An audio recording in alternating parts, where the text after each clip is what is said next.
En el solemne y gélido funeral de su padre, don Eduardo de la Vega, una figura enlutada que nadie reconocía irrumpió en la quietud del salón principal, susurrando palabras que no solo quebraron el silencio, sino que hicieron añicos el mundo de Clara. Soy Matías, su único hijo, y este legado, esta vasta fortuna, me pertenece por derecho.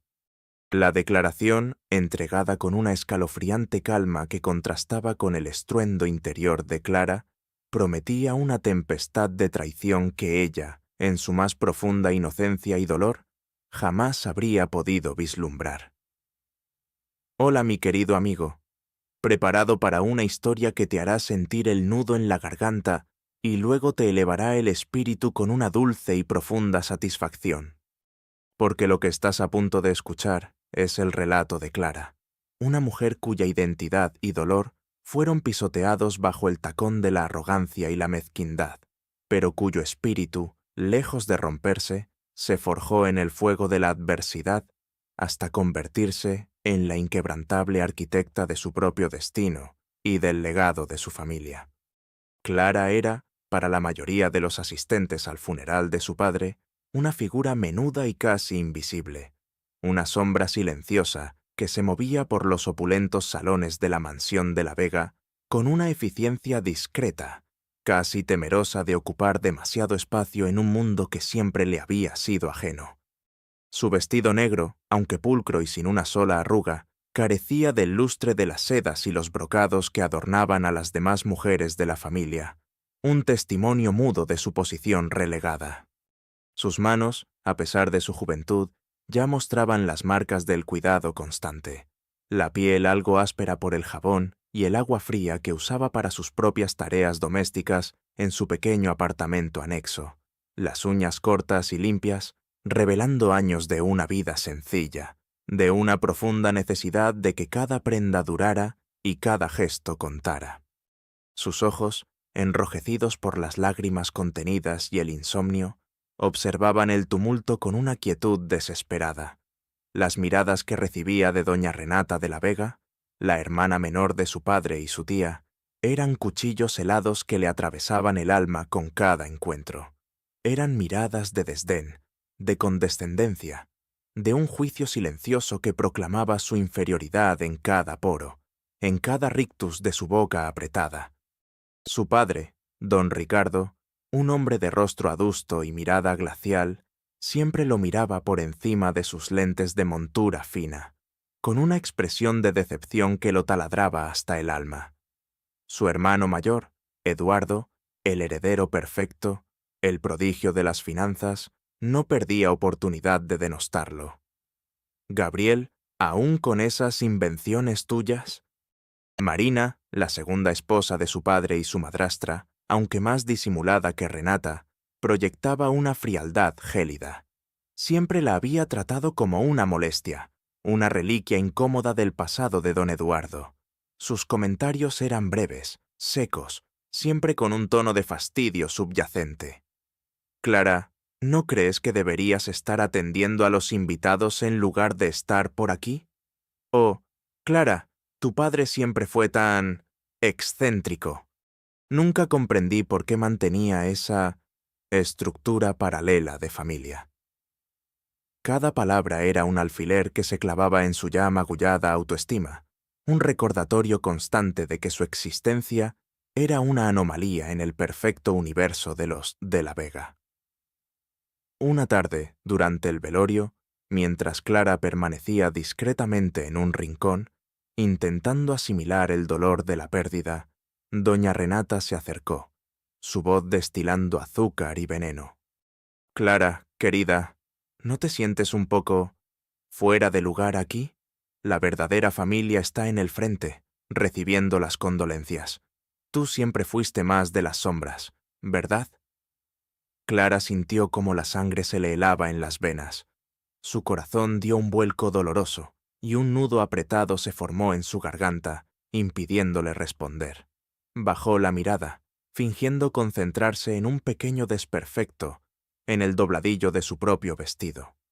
Sintió el rubor subir por su cuello, una ola de vergüenza y rabia contenida que amenazaba con desbordarse. Sus manos temblaban ligeramente mientras apretaba el pequeño rosario que guardaba en el bolsillo. Siempre era lo mismo, siempre la humillación sutil, la puñalada velada que pretendía recordarle su insignificancia, su condición de hija de segunda. Renata se marchó con una sonrisa satisfecha, dejando a Clara sola con el eco de sus palabras y la punzante sensación de ser un ser insignificante, un mero fantasma en su propio dolor. Por dentro, sin embargo, Clara no era la cáscara vacía que ellos veían. Era un universo de cálculos precisos y una intuición asombrosa. Su mente, veloz y analítica, había devorado libros sobre finanzas, derecho corporativo, historia del arte y, curiosamente, la intrincada genealogía familiar de los de la Vega. Había aprendido por su cuenta softwares complejos de contabilidad y análisis de datos, y su habilidad para detectar patrones, para leer entre líneas los documentos legales más complejos, para anticipar movimientos y reacciones humanas, era excepcional. Poseía una memoria fotográfica que la convertía en una biblioteca andante de cada contrato, cada carta, cada pequeña conversación que había presenciado en los últimos años de la vida de su padre. Este tesoro oculto, esta inteligencia aguda y estratégica, era su verdadero refugio, un jardín secreto donde su espíritu florecía lejos de las miradas despectivas. Nadie lo sospechaba, nadie podría imaginar que detrás de esos ojos cansados se escondía la mente de una estratega nata, capaz de desentrañar los secretos más complejos y ocultos. Marina y Renata la veían como una mujer simplona, sin ambiciones más allá de su pequeño puesto administrativo en una de las empresas de menor importancia de la familia, incapaz de comprender las complejidades del mundo de los grandes negocios, lo cual era, sin duda, su error más catastrófico. Su visión estaba limitada por la opulencia de su propia torre de marfil, mientras Clara, desde la base, veía el panorama completo, cada fibra de la tela que tejía el imperio de su padre. La injusticia que la ahogaba diariamente era palpable. Cada mañana, al abrir los ojos en la pequeña cama de su modesto apartamento, que compartía con el silencio y sus propios sueños, sentía el peso de la invisibilidad. Las paredes de su diminuto espacio, con algunos libros amontonados y unos pocos cuadros pintados por ella misma, contrastaban brutalmente con el lujo estéril de la mansión principal. Se levantaba con el sol, sus músculos ya tensos, previendo la lista interminable de tareas subestimadas que la esperaban en la oficina y en la casa principal. Se encargaba de las facturas más tediosas, de los archivos polvorientos, de los recados que nadie más quería hacer. Era un ciclo incesante de dar sin recibir, de servir sin ser reconocida. En la oficina, mientras organizaba meticulosamente documentos que otros apenas miraban, escuchaba las voces de Renata y Marina en las oficinas principales, risas huecas, comentarios superficiales sobre sus últimas compras o sus planes de viaje. Sentía un punzante dolor en el pecho, una mezcla de rabia y desesperanza. ¿Era esa su vida? ¿Sería siempre una sombra en el fondo, dotando de sustancia el trabajo de quienes la despreciaban? El sonido de sus tacones resonando en el mármol, de sus risas metálicas, le recordaba la abismal distancia que los separaba, una distancia que no se medía en metros, sino en el abismo de respeto y reconocimiento. Su propio almuerzo, si es que tenía tiempo para uno, consistía en un sándwich simple, consumido de pie en un rincón apartado de la cocina, lejos de las miradas juzgonas de los que comían en el lujoso comedor ejecutivo de la empresa. Clara, necesito que revises todos los contratos de arrendamiento de las propiedades antiguas de la familia. Asegúrate de que no haya ninguna cláusula rara, aunque dudo que tu padre haya dejado algo así, le soltó Renata una mañana, con un tono que mezclaba una falsa preocupación con una condescendencia evidente. Clara asintió en silencio, su garganta seca. Pasó días, incluso noches, sumergida en legajos amarillentos, sus ojos fatigados por la letra menuda. El polvo de los documentos se adhería a sus dedos. Cada cláusula revisada, cada anomalía encontrada, la impulsaba a una extraña fascinación. Fue en medio de ese mar de papeles que encontró algo inusual. Una carpeta lacrada, oculta en un doble fondo de un viejo escritorio de su padre, marcado solo con un pequeño símbolo que Clara reconocía como un guiño secreto entre ellos. Una vez, de niña, su padre le había dicho: «Si alguna vez te sientes perdida, busca la estrella. Ella te guiará». Era una estrella pequeña, grabada en el cuero de la carpeta. Abrió el lacre con manos temblorosas. Dentro no había documentos de negocios, sino un puñado de cartas, fotografías antiguas y un diario, todo de su madre, su primera esposa. Y, al fondo, una pequeña nota manuscrita de su padre, con una fecha reciente, que decía: «Clara, si encuentras esto, busca la verdad sobre Matías. Ella te mostrará el camino».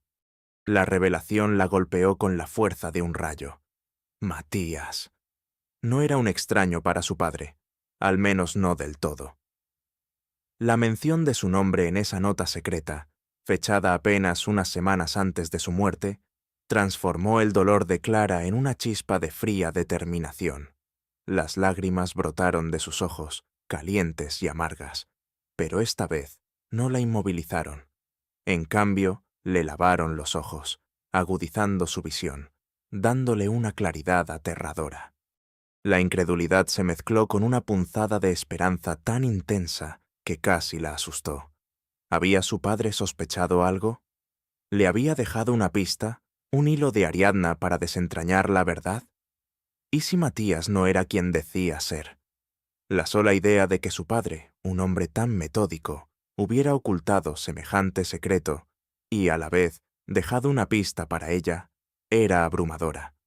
El corazón le latía con fuerza contra las costillas, un tamborileo que resonaba en el silencio de la oficina. Se prometió a sí misma que desentrañaría cada misterio. Este no era solo un acto de codicia, era una traición profunda, una burla a la memoria de su padre y a su propia identidad. A partir de ese día, el pequeño apartamento de Clara se convirtió en su cuartel general, su laboratorio secreto, su santuario de resistencia. No resumió nada. Cada noche, después de sus extenuantes jornadas en las oficinas de los de la Vega, Clara se sentaba frente a su modesta computadora, con la taza de té humeante a su lado, y se sumergía en el vasto mundo de la información y la memoria. La primera etapa fue la investigación minuciosa de Matías. La nota de su padre era demasiado específica. Buscó en registros públicos, en bases de datos genealógicas que su padre, un aficionado a la historia familiar, había mantenido meticulosamente. Rastreó cada estudio sobre paternidad y sucesiones, revisó cada ley de herencia. Sus dedos volaban por el teclado, su mente absorbiendo datos como una esponja. Fechas de nacimiento, registros de defunción, matrimonios, todo lo que pudiera vincular a Matías con su padre o con alguna otra rama familiar. Descubrió una base de datos de huérfanos y adopciones antiguas, una búsqueda tediosa y desalentadora. Pero cada descubrimiento, por pequeño que fuera, la impulsaba a seguir. El polvo de viejos archivos virtuales se mezclaba con el aroma del té nocturno, creando una atmósfera de concentración casi mística. Cada dato que recopilo es una pieza más del rompecabezas, se decía, sus ojos fijos en la pantalla brillante. Y este rompecabezas, cuando esté completo, será una verdad que ellos no podrán ignorar, no podrán torcer. El entrenamiento mental fue la segunda fase. Sabía que no bastaba con la verdad. Necesitaba presentarla con una seguridad inquebrantable. Pasó horas ensayando frente a un espejo, practicando su postura, modulando su voz, proyectando autoridad y confianza. Al principio se sentía ridícula, su voz temblaba, sus manos sudaban. «No puedo ser débil, no puedo mostrar miedo», se repetía, sus ojos desafiantes en su propio reflejo. «Ellos se alimentan de la debilidad. Debo ser un roble inquebrantable». Practicó sus argumentos, Anticipando las objeciones de Renata, de Marina, de los abogados de la familia, buscó videos de los mejores oradores forenses, analizando su cadencia, sus pausas dramáticas, su lenguaje corporal. La frustración a veces la abrumaba. Las palabras se enredaban en su lengua. Su mente se quedaba en blanco. Pero cada retroceso era solo un impulso para intentarlo de nuevo, con más determinación. La excelencia no es un accidente, reflexionaba. Es el resultado de la práctica constante y la voluntad de superar cada caída. La recolección de pruebas fue la parte más arriesgada y delicada. Clara necesitaba algo más que una sospecha. Necesitaba pruebas irrefutables de la identidad de Matías y, sobre todo, de su verdadera relación con su padre. Su memoria fotográfica se convirtió en su arma secreta. Recordaba viejas fotos familiares que su padre guardaba en un álbum oculto en su despacho, un álbum que Renata y Marina habían confiscado. Recordaba las fechas, los rostros, los lugares.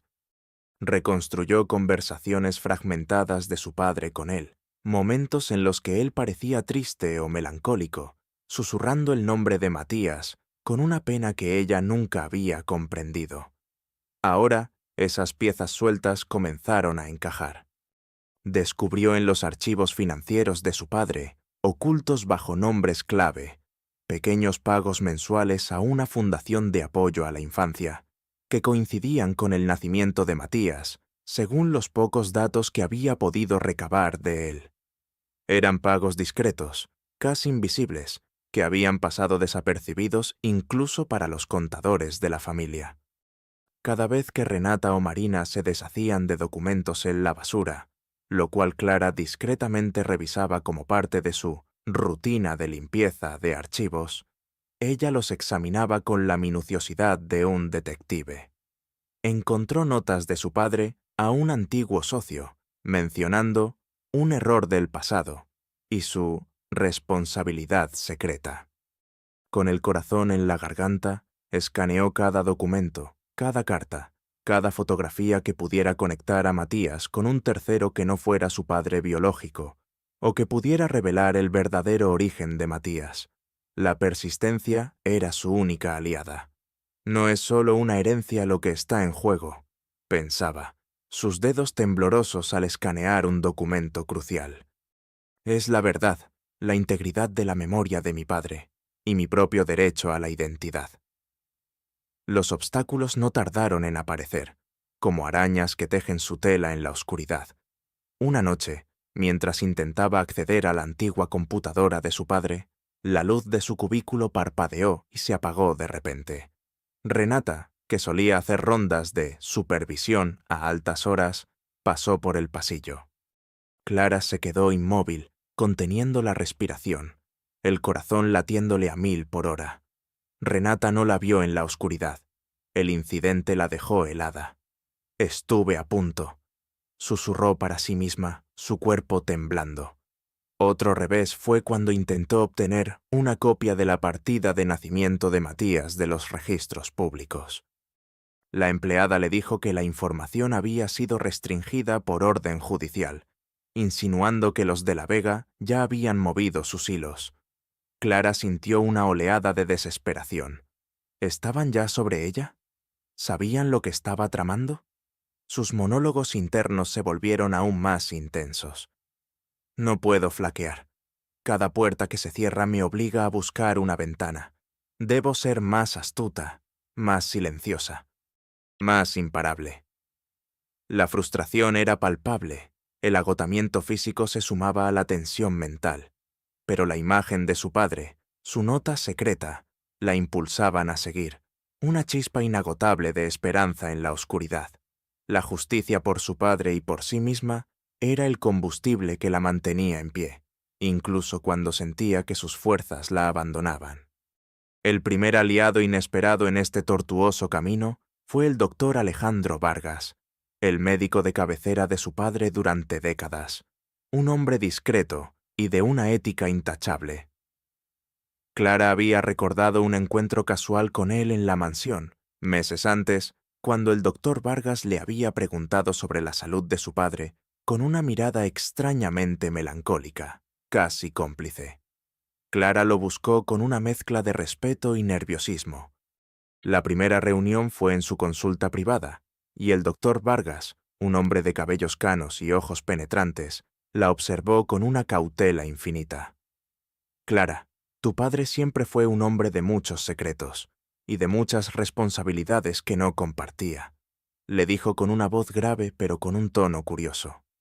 Clara, con el corazón en la garganta, le explicó sus sospechas sobre Matías, la nota de su padre y su búsqueda de la verdad. No le pidió que violara el secreto médico, solo su guía, su opinión honesta, su sabiduría sobre la vida de su padre. El doctor Vargas escuchó, sus ojos fijos en Clara, y vio no solo una mente brillante, sino un espíritu indomable, una joven que se parecía más a don Eduardo de lo que nadie imaginaba. Tu padre era un hombre complicado, Clara, pero justo, y tenía un gran sentido de la responsabilidad, le dijo el doctor. Vargas, con una mirada que apenas le llegó a los ojos, pero que transmitía un mensaje tácito. A partir de ese día, el doctor Vargas se convirtió en su consejero discreto. Le proporcionó a Clara el nombre de un laboratorio de análisis genéticos forenses de alta reputación, lejos de la influencia de los de la Vega. Le sugirió dónde buscar ciertos documentos médicos históricos que pudieran ser relevantes. La verdad, Clara, a veces es dolorosa, pero siempre es liberadora. La confianza se forjó en largas conversaciones en la consulta, en el aroma a desinfectante y a papel viejo, en la complicidad de dos almas que buscaban la misma verdad. El doctor Vargas no solo validaba su intuición, sino que le infundía la audacia para seguir adelante, a pesar del riesgo.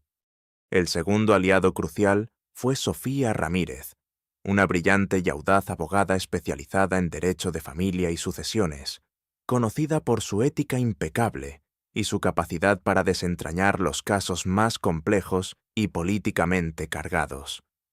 Clara la había conocido en un pequeño seminario legal al que había asistido clandestinamente, fascinada por su elocuencia y su agudeza mental.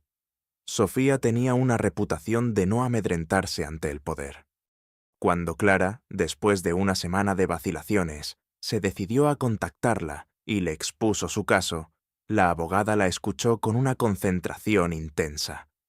«Clara, esto es una acusación grave. ¿Tienes pruebas?», preguntó Sofía, sus ojos oscuros parpadeando. Clara le presentó sus hallazgos, la nota de su padre, las coincidencias de fechas con los pagos secretos, las fotografías antiguas que vinculaban a Matías con una institución de menores, en lugar de con su padre directamente, y la imposibilidad de acceder a los registros públicos. También le contó sobre el ADN. La visión de Sofía se iluminó. Esto no es solo un pleito por una herencia, Clara. Esto es un caso de identidad, de honor y de una manipulación asquerosa. Sofía no dudó.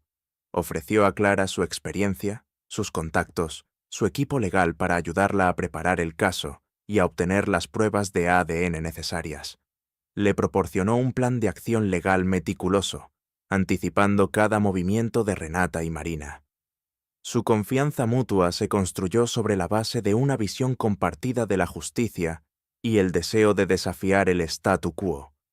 Las conversaciones con Sofía eran torbellinos de ideas, de estrategias, de posibilidades.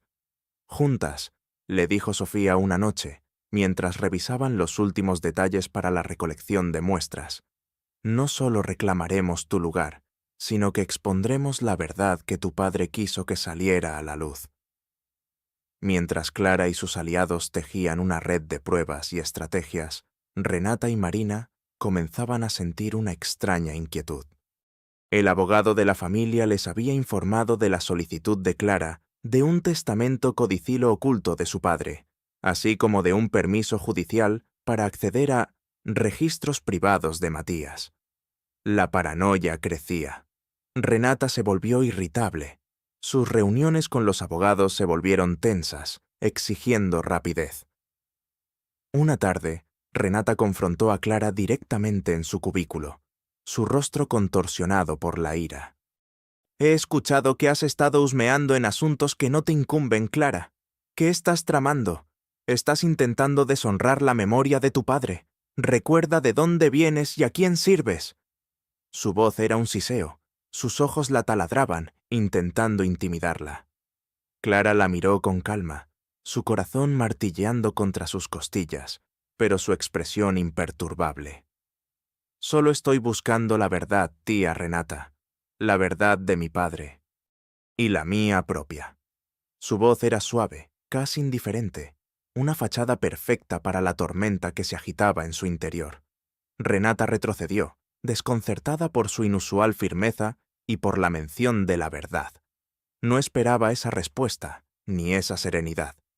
«No juegues con fuego, Clara», masculló antes de irse, dejando a Renata en un estado de creciente desesperación y sospecha. Este pequeño enfrentamiento la fortaleció. Supo que estaba en el camino correcto. La tensión se palpaba en el aire, densa, sofocante. Matías, el supuesto hijo, se había vuelto un manojo de nervios, con ojeras profundas y un tic nervioso en la mejilla. La falsa sonrisa que había llevado durante el funeral ahora se desdibujaba en una mueca constante de inquietud.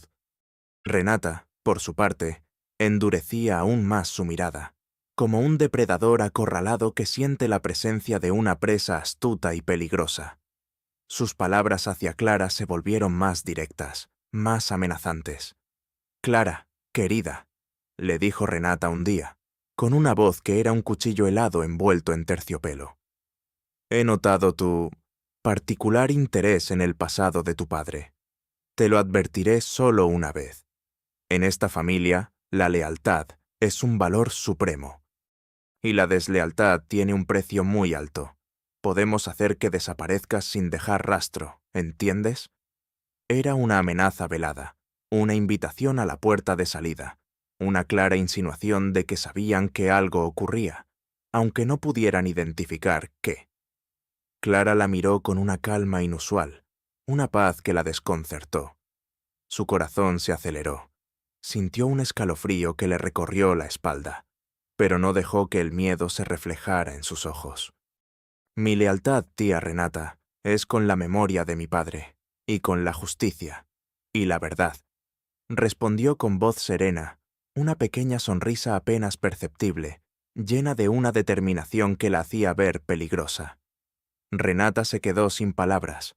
Su rostro se contrajo en una mueca de disgusto, incapaz de entender el cambio en la que creía su sumisa sobrina. Clara ya no era la sombra sumisa. Era una mujer con una chispa peligrosa en los ojos, una que sabía jugar al ajedrez sin revelar sus piezas. La fecha de la lectura del testamento final de don Eduardo, programada para una semana después del funeral, se acercaba. Renata había orquestado una reunión familiar previa, una semana antes de la lectura oficial del testamento, en el gran salón de la mansión. Era la noche perfecta para ellos, el escenario ideal para su farsa, para establecer la autoridad de Matías y anular cualquier pretensión de Clara. La ignorancia de Renata sobre la profundidad de la preparación de Clara era insultante, un insulto que Clara estaba por a punto de pagar con creces. El gran salón de la mansión de la Vega, generalmente un espacio de silencio y opulencia solemne, estaba ahora atestado de familiares, abogados de la familia y algunos allegados. La luz de los candelabros de cristal se reflejaba en las superficies pulidas, y el aire estaba cargado con el perfume de las flores frescas y la tensión apenas contenida. Marina, en un vestido de seda negra, se movía entre los invitados con una sonrisa forzada. Renata, imponente en un traje de diseñador, supervisaba todo con su mirada fría y calculadora. Matías, vestido con un traje nuevo que le quedaba un poco grande, se mantenía cerca de Renata, su expresión una mezcla de nerviosismo y una falsa solemnidad.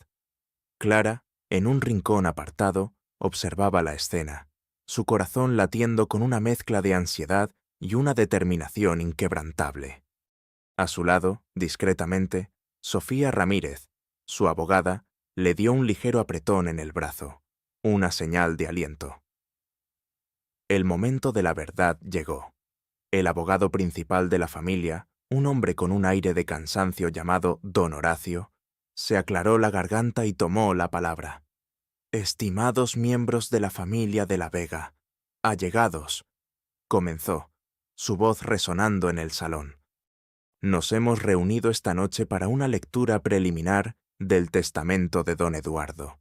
Como saben, ha surgido una situación inesperada con la aparición de un nuevo heredero». Sus ojos se dirigieron a Matías, quien infló el pecho, saboreando el momento. Marina y Renata lo miraron con una sonrisa de complicidad. Fue entonces cuando Clara se movió. Sofía se adelantó un paso, con un maletín en la mano. El doctor Vargas, que había llegado discretamente, se posicionó para observar las reacciones. Clara se acercó al centro del salón con una calma pasmosa, sus pasos suaves pero firmes. La atención de la sala se volcó hacia ella. Los murmullos comenzaron a crecer. Matías, al verla, sintió un golpe en el estómago. «Clara, ¿qué estás haciendo?», siseó Renata por lo bajo, su rostro palideciendo. Clara tomó la palabra antes de que nadie más pudiera reaccionar. Su voz, aunque suave al principio, proyectó una autoridad que nunca antes se le había escuchado, resonando con una claridad sorprendente en el silencio expectante del salón. «Disculpen la interrupción», comenzó, y el silencio se hizo absoluto, solo roto por el tintineo de los cubiertos en el comedor adyacente. «Pero hay algo fundamental que debe ser aclarado antes de que se lea cualquier testamento». Las pantallas gigantes en el salón, que don Horacio había preparado para proyectar el testamento, se iluminaron de repente con una imagen diferente. No era un documento legal, sino una fotografía antigua, ligeramente descolorida. Era una foto de don Eduardo, joven, sonriendo, junto a una mujer que no era ni la madre de Clara ni Marina. Y en sus brazos, un bebé. Y la fecha. Clara levantó una copia de la fotografía, el original en su mano. «Este es mi padre, don Eduardo de la Vega. Y esta mujer es Emilia, su primer gran amor, su prometida de juventud, quien lamentablemente falleció en un trágico accidente antes de que mi padre la conociera». Un murmullo ahogado recorrió la sala. La cara de Matías se descompuso en un lienzo de incredulidad y terror. Renata y Marina, desde sus asientos, se levantaron de golpe, sus ojos desorbitados, sus bocas abiertas en una mueca de horror, como si no pudieran creer lo que veían sus ojos. «Y este bebé», continuó Clara, su voz inquebrantable, «es Matías, el verdadero Matías, mi padre biológico, el hermano menor de mi padre, don Eduardo, quien falleció en un accidente de tráfico a los 18 años». Las pantallas cambiaron. Ahora se mostraban dos planos, uno al lado del otro. Uno era el acta de nacimiento original de Matías de la Vega, el tío de Clara. El otro era una vieja fotografía del mismo Matías de la Vega, el tío de Clara, de joven. Clara señaló un detalle en la fotografía. «Mi padre, don Eduardo, adoptó legalmente a este niño, su hermano menor, después de la muerte de sus padres en aquel trágico accidente. Él siempre fue el único hijo y heredero de nuestros abuelos, pero Matías, el niño que adoptó, fue el objeto de su amor y cuidado paternal». La gente comenzó a inclinarse en sus asientos, fascinada. Matías, el que había irrumpido en el funeral, estaba rígido, pálido como la cera, sus ojos desorbitados, su mandíbula temblorosa. Don Horacio, el abogado, también estaba visiblemente confundido y aturdido. «Pero eso no es todo», dijo Clara, y una nueva diapositiva apareció. Era una copia de un acta de nacimiento, y el nombre, Matías Pérez, y la fecha, y el nombre de la madre, una mujer que no era Emilia, ni nadie de la familia de la Vega, y el padre, el espacio en blanco. «Este es el verdadero Matías», dijo Clara, señalando al impostor, su voz adquiriendo un tono de acero. El que irrumpió en el funeral. Él no es mi tío Matías, el hermano adoptado de mi padre. Él no lleva la sangre de la Vega. Su verdadero nombre es Matías Pérez, nacido de una madre soltera en un pequeño pueblo lejano. Las cámaras de los periodistas, que habían sido invitados por Renata para cubrir el reconocimiento de Matías, comenzaron a parpadear sin control. Y ahora, continuó Clara, permítanme revelar cómo llegó este hombre a nuestra familia. Las pantallas cambiaron de nuevo. Se mostró una serie de transferencias bancarias a una cuenta oculta, a nombre de Servicios Legales y Genealógicos, la herencia verdadera. Un correo electrónico, obtenido con la ayuda de Sofía, de Renata a esta firma, decía: «Encuéntrenme un hijo perdido de mi hermano. No importa el parentesco, solo que sea presentable y manipulable. La actual heredera, Clara, es una molestia». Otro correo, de Matías Pérez a Renata, meses antes del funeral, decía: «Todo listo, señora Renata. El papel está ensayado. Haré que parezca un choque emocional». Las pruebas eran irrefutables. Las transferencias, los correos, los audios obtenidos por Sofía de conversaciones entre Renata y Matías sobre cómo actuar.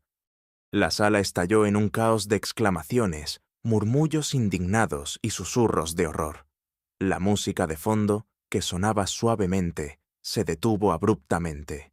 El aire se volvió pesado con la vergüenza y el shock. Renata intentó balbucear, su voz estrangulada, un hilo apenas audible. «Clara, estás mintiendo. Esto es una difamación. Una conspiración contra mí». Sus ojos se movían salvajemente de Clara a Sofía, a las pantallas, a los rostros atónitos de los presentes. Su piel estaba lívida, una fina capa de sudor frío perlaba su frente. Su maquillaje impecable se agrietaba con el sudor. Se tambaleó, aferrándose a una mesa para no caer.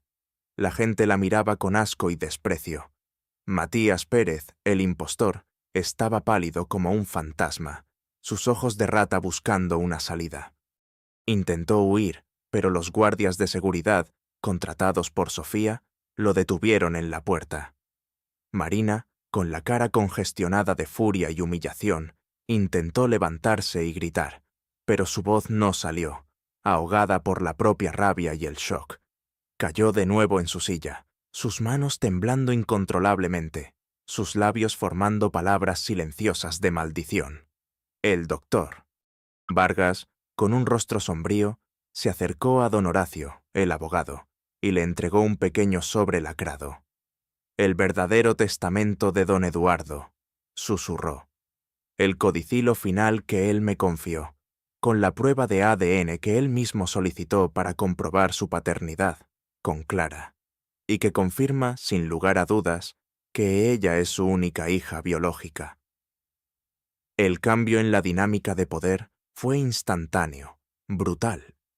Renata, que segundos antes se pavoneaba como la matriarca de la noche, se había transformado en un paria, una criminal, una manipuladora descarada. Clara, la hija relegada, se erigió como la encarnación de la verdad y la dignidad, la única heredera legítima. La humillación pública de Renata y Matías fue absoluta, total, sin paliativos. Los flashes de las cámaras los acosaban, inmortalizando el momento de su caída, mientras la policía, ya alertada por Sofía, entraba en el salón. La caída de Renata y la exposición de Matías fueron tan estruendosas como su ambición había sido desmedida. La noticia del escándalo en la lectura del testamento, el intento de fraude y la deshonestidad de Renata y Matías se propagó como un incendio forestal. Los periodistas, ya intrigados por las filtraciones previas de Sofía, no tardaron en desenterrar décadas de prácticas poco éticas de Renata en sus propias inversiones y en su manejo de los fondos familiares. Los titulares gritaban: «La tía traicionera al descubierto», «El impostor expuesto», «Clara de la Vega, la verdadera heredera». Las imágenes de Renata en el salón, pálida y sudorosa, y de Matías siendo escoltado por la policía se viralizaron. Las redes sociales ardieron con indignación y un sentimiento de justicia. La reputación de Renata, construida sobre generaciones de alianzas y un marketing impecable de su propia figura social, se pulverizó en cuestión de horas. Las propiedades de Renata fueron objeto de investigación, revelando años de desvíos de fondos, malversación y evasión fiscal. Sus inversiones se desplomaron. Sus socios disolvieron sus alianzas, temerosos de que la mancha de la deshonestidad salpicara sus propios nombres. Las deudas se acumularon rápidamente. La fortuna de Renata, que había sido el símbolo de su poder, de su intocable estatus, fue declarada en bancarrota en cuestión de semanas. Los lujosos muebles de diseño fueron subastados, sus cuadros de arte moderno, sus vehículos de alta gama, todo fue liquidado para saldar deudas y pagar multas multimillonarias impuestas por los tribunales. Renata fue arrestada por fraude, conspiración y perjurio. El juicio fue una farsa para ella. La evidencia presentada por Sofía, sumada a la investigación de la Fiscalía que se inició a raíz del escándalo público, era irrefutable. Cada correo electrónico que Clara había escaneado, cada grabación de audio de Renata y Matías, se convirtió en un clavo en el ataúd de su libertad. Se le vio en el noticiero, esposada, su ropa ahora raída, sus ojos vacíos y sin brillo, su altanería convertida en una amarga mueca de derrota. Fue sentenciada a varios años de prisión. Pasó sus días en una celda fría, compartida con criminales reales, un mundo que jamás imaginó que tocaría. El lujo, los viajes, las fiestas, la adulación, todo eso se había desvanecido como un sueño. Ahora, su rutina era la monotonía de la cárcel, el repiqueteo de las llaves, el olor a desinfectante, las miradas curiosas y despectivas de otras reclusas que la conocían por los titulares. Su piel, antes cuidada y tersa, se volvió pálida y flácida. Su cabello, antes peinado meticulosamente, se volvió desaliñado y graso. Se convirtió en una mujer rota, olvidada, un eco de lo que fue, consumida por el arrepentimiento y una profunda autocompasión que la carcomía desde dentro. Matías Pérez, el impostor, no fue acusado de fraude directo, ya que se demostró que había sido manipulado y engañado por Renata, quien le había prometido una vida de riqueza si seguía sus instrucciones. Sin embargo, su reputación fue destruida. Las pocas posesiones que tenía, las perdió. Tuvo que volver a su pequeño pueblo de origen, a una vida de anonimato y ostracismo, su sueño de riqueza desvanecido como una ilusión cruel. La familia de la Vega, sin Renata ni Marina, se dispersó, desapareciendo de la vida pública, sus nombres ahora asociados al escándalo. Aquellos que los habían aplaudido y reverenciado, ahora los despreciaban abiertamente, usándolos como un ejemplo de cómo la soberbia y la avaricia podían devorar hasta la más alta de las cumbres. Las mansiones vacías que alguna vez fueron de Renata, ahora en manos de bancos, se convirtieron en monumentos a la codicia y el deshonor, un recordatorio brutal de la efímera naturaleza de la riqueza y el poder cuando no están cimentados en la honestidad. Mientras el imperio de la mentira se desmoronaba en cenizas, el de Clara se levantaba, silencioso y majestuoso, cimentado en la verdad y la integridad. El testamento de don Eduardo, ahora validado con las pruebas de ADN que él mismo había previsto, la nombraba como su única y legítima heredera, pero no solo de su fortuna, sino de su visión. Con la guía de Sofía como su mano derecha y el discreto apoyo del doctor Vargas, Clara asumió el liderazgo del conglomerado de empresas de La Vega. Sus habilidades estratégicas, antes ocultas y subestimadas, florecieron en este nuevo entorno.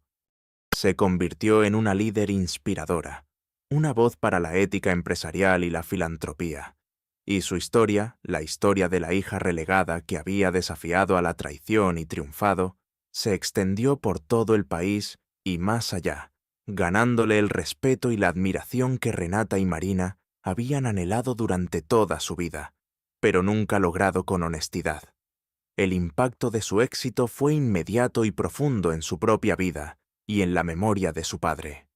Utilizó una parte significativa de la fortuna para establecer la Fundación Eduardo de la Vega, dedicada a apoyar la investigación científica en enfermedades raras y a crear programas de becas para jóvenes talentos de escasos recursos, reflejando las verdaderas pasiones y el legado humanitario que su padre había cultivado en secreto. La mansión principal de los de la Vega, ahora su hogar, se convirtió en un centro de reuniones para causas benéficas y eventos culturales, un espacio de apertura y generosidad que antes había sido símbolo de exclusividad y clasismo. Clara ya no vestía ropa desgastada. Ahora su estilo era impecable, elegante pero sobrio, reflejando su nuevo estatus de líder visionaria. Su oficina en la sede de la compañía era amplia, luminosa, con vistas a la ciudad que ella soñaba transformar a través de un liderazgo ético. Pero lo más transformador no fue el dinero o el estatus, sino la paz interior que finalmente encontró. Las arrugas de preocupación en su frente se suavizaron y una sonrisa genuina y serena se posó en sus labios. Se sentía completa, vindicada. La presencia de su padre, ahora, no era una sombra distante, sino un legado vivo, honrado y amplificado por sus acciones. Años después, Clara, ahora una figura reconocida y respetada a nivel internacional por su labor filantrópica y su ética empresarial, visitó una cárcel en el marco de un programa de reinserción social que su fundación apoyaba. Se encontró con ella, Renata. Estaba trabajando en la biblioteca de la prisión, con el uniforme gris, su cuerpo encorvado, su espíritu roto. Clara la reconoció al instante, a pesar de los años y el deterioro que la vida en prisión le había impuesto. Renata levantó la vista y sus ojos se encontraron con los de Clara. Se congeló. Su rostro palideció, una mezcla de vergüenza y un miedo abyecto cruzó sus facciones. Sus ojos, antes llenos de desdén, ahora reflejaban una desesperación profunda. Se acordó de aquella noche en el funeral, cuando había intentado destruir a Clara, cuando se había reído de su dolor, cuando la había tratado como un estorbo. Y ahora, allí estaba ella, la misma mujer, pero transformada en un faro de luz, mientras Renata se pudría en la oscuridad de su propio error. No hubo palabras. Clara le dedicó una mirada serena, sin ira, sin triunfo, solo una comprensión profunda, una quietud que hablaba más fuerte que cualquier discurso. Renata bajó la cabeza, incapaz de sostener su mirada, y se dio la vuelta, desapareciendo entre los estantes de libros, humillada una vez más por la mera presencia de quien había sido su víctima, y ahora era su juez silencioso. Otra vez, durante un evento benéfico en el que Clara era la oradora principal, se encontró con Matías Pérez. Él estaba allí como parte del personal de catering, sirviendo canapés, un hombre envejecido y con la mirada perdida. La reconoció al instante. Su rostro se llenó de un rubor de vergüenza. Intentó esconderse detrás de una mesa, pero Clara lo vio. No hubo resentimiento en los ojos de Clara, solo una ligera tristeza por un hombre que había sido una herramienta en las manos de otro. Ella se acercó a él, extendió una mano con una tarjeta. «Matías», dijo suavemente, «si alguna vez necesitas ayuda, si quieres un nuevo comienzo, llámame. La fundación tiene programas de apoyo». Él, al recibir la tarjeta, sintió una mezcla de alivio, gratitud y una vergüenza aún más profunda. Era la prueba tangible de la inversión de su mundo y de la gracia inmerecida de su víctima. Y así, mi querido amigo, la historia de Clara nos deja una lección imborrable. Nos recuerda que el verdadero valor de una persona no reside en el brillo de su apellido, en la opulencia de su linaje o en la magnitud de la fortuna que hereda. Reside en la fortaleza inquebrantable de su carácter, en la nobleza de sus intenciones, en la dignidad con la que enfrenta la adversidad. y en la audacia de seguir su propio camino, incluso cuando el mundo entero parece estar en contra. La historia de Clara es un testamento a la perseverancia del espíritu humano, a la creencia en que, a pesar de las injusticias más flagrantes, la verdad y la integridad tienen un peso, una fuerza, que ninguna mentira puede aplastar.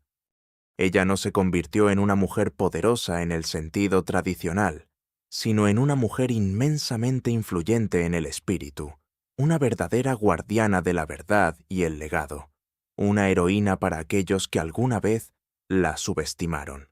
Y lo más hermoso de todo, ¿sabes qué es? Que su legado no fueron solo fortunas o empresas, sino la esperanza en los ojos de los jóvenes becarios, el alivio en los rostros de los enfermos y la palpable creencia de que la verdad, la autenticidad y la justicia siempre, siempre encuentran su camino hacia la luz, incluso desde las sombras de un funeral.